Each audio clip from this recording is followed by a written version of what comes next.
Salam əziz dostlar, əziz W163 Klub Azərbaycan üzvləri. Hər birinizi salamlayıram. Adım Fəriddir. Uşaqların çox tanıyırlar məni, adminəm. Sizə klubun yaradılması haqqında, məqsədi haqqında danışmaq istəyirəm dostlar. Niyə sırf W163? W163 mən uzun müddət araşdırdığım bir model idi. Mən baxdım, diqqət elədim ki, bu modelə maraq yoxdur. Avtomobilin gündən günə qiyməti düşür. Satılmalı olan avtomobillər aylarla satışda qalır, satılmır. Bunların hamısının səbəbi nədir? Necə deyərlər, bizim ənənəvi çayxana söhbətlərimiz. Heç bir əsası olmayan, heç bir məntiqi olmayan söhbətlər. Hansı ki, avtomobili boş-boşuna gözdən salır. Mən çox araşdırdım, baxdım ki, bu avtomobilin hərəkətli hissələrinin əksəriyyəti W210, 211, bir çox digər məşhur modellərlə bəzi şeyləri eynidir, bəzi şeyləri də bənzərdir və tapılmayan heç nəyi yoxdur. Nə də ki, qiymətində bir fərq yoxdur. Yəni, eyni detal W210 el arasında 4 fara dediyimiz avtomobildə neçəyədirsə, ML-də də eyni qiymətədir. Və yaxud da bənzər qiymətədir, orada çox cüzi bir fərq ola bilər. Və hansısa hissənin tapılmamaq ehtimalı da sıfıra yaxındır. Qaldı ki, ənənəvi, belə deyək, ən çox yayılan, ən çox bu model haqqında narazılıq yaradan şeylərdən biri yanacaq sərfiyatıdır. Yanacaq sərfiyatı da adını çəkdiyim modellərdən çox ciddi fərqlənmir.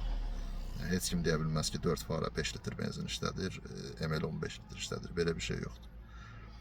4 faranın da benzin modelləri 10 litrdən yuxarı içir. ML-də də olsun bir 2 litr, 3 litr ondan artıqdır. Əksəriyyən sürməyinizdən asılıdır.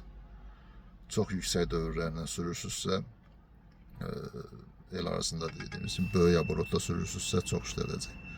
Aşağı aborotda sürürsünüzsə az işlədəcək. Və avtomobiliniz sağlamdırsa, heç bir qeyri-adi böyük bir benzin sərfiyyatından söhbət gedə bilməz. Bir müddət mən ancaq dostların təcrübəsindən bilə bilirdim ki, bu avtomobil, belə deyim, yanacaq sərfiyyatı necədir, servis xərcləri necədir.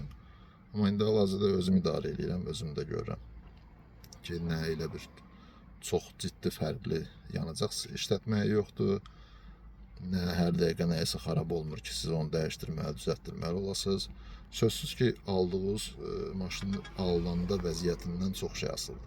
Yəni, siz alanda artıq yorulmuş avtomobil almışsınızsa, bütün resurslarının vaxtı çatıbsa, siz ona çox pul xərcləyəcəksiniz. Əgər sizdən əvvəl yaxşı qulluq olunubsa, elə bir ciddi xərciniz ola bilməz. Tam ideal istəyirsinizsə, o başqa məsələdir. Maşında o qədər dəyişdirilməli, düzəltdirməli şey tapa bilərsiniz ki, amma gündəlik sürmək üçün normal bir avtomobil istəyirsinizsə, sizdən elə bir böyük xərc tələb eləməyəcək. Tələb eləsə belə bu avtomobilin çox böyük xərci yoxdur, ümumiyyətlə, heç nəyinin böyük xərci yoxdur. Ən bahalı şey mühərrikdir, sürət qutusudursa, onun da belə bir anormal qiyməti yoxdur. Ona görə ML-dən qorxmaq lazımdır. Alıb rahat sürə bilərsiniz. Bu qiymətə belə bir avtomobil yoxdur. Ki, bu qədər həm funksional olsun, həm bu avtomobili, belə deyim, çox sadə avtomobil saymaq olmaz. Nəzərə alsaq ki, bunun, əgər düz bilirəmsə, yanılmıramsa, heç parça salonla olan komplektasiyası yoxdur. Yəni, ən aşağı komplektasiya belə premium sayıla biləcək səviyyədədir. Uğurlar arzulayıram hər birinizə.